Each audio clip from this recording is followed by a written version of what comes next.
I think the thing that a lot of people don't understand is that it is a job.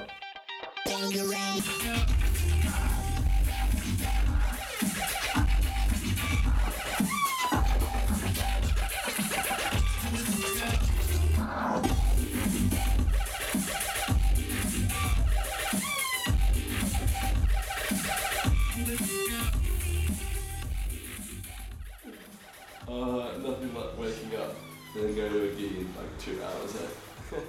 I spent probably a year and a half recording my first mixtape.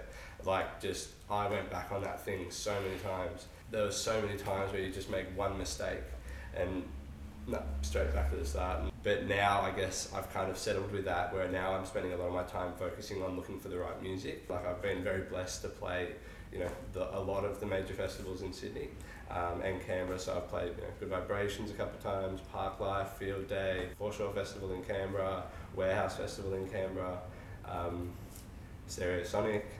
So yeah, it's been a very nice ride in the sense of how many festivals I've been blessed to be at and perform at in front of anything from one person through to up to 4,000 or 5,000 people.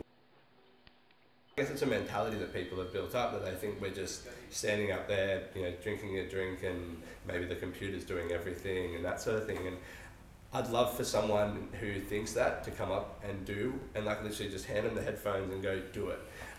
Because we invest tens of thousands of dollars in what we do before we even make $1 out of it. Because I'm playing week in and week out, I think that's probably the hardest thing for me now, is to make sure I'm staying on the forefront of the music side of things.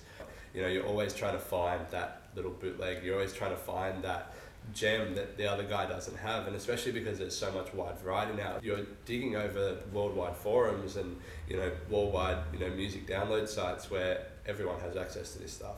I've seen plenty of guys that within 3 months, 6 months, within a week, man, they can be gone.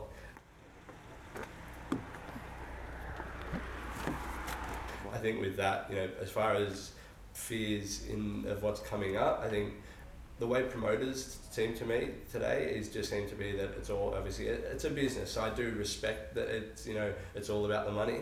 But I think, we're running out of clubs that are about the music.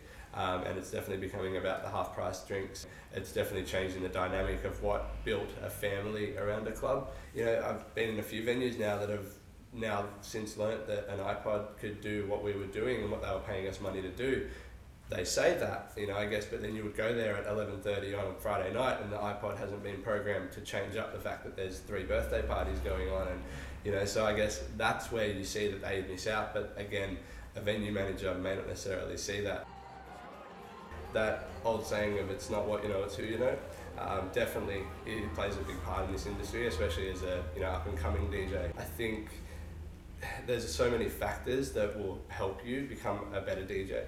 So obviously self-promotion, pushing yourself up, Facebook and all those angles. But there are people out there that I see just pushing so hard and so hard to get where they want to be. I myself, I push as hard as I possibly can to where I feel I want to be. And then I kind of let other things just fall into place. Because sometimes if you do push too hard, you do get categorized as that person.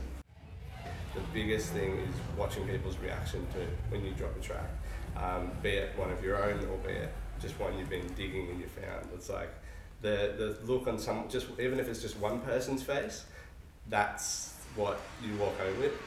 Let it rain on me tonight. Let it rain on me tonight. Let it rain on me. Let it rain on me. Let it rain on me. Let it rain on me. Let it rain on me. Rain on me. Rain on me. Rain on me. Rain on me. Just because we love our jobs, don't hate us.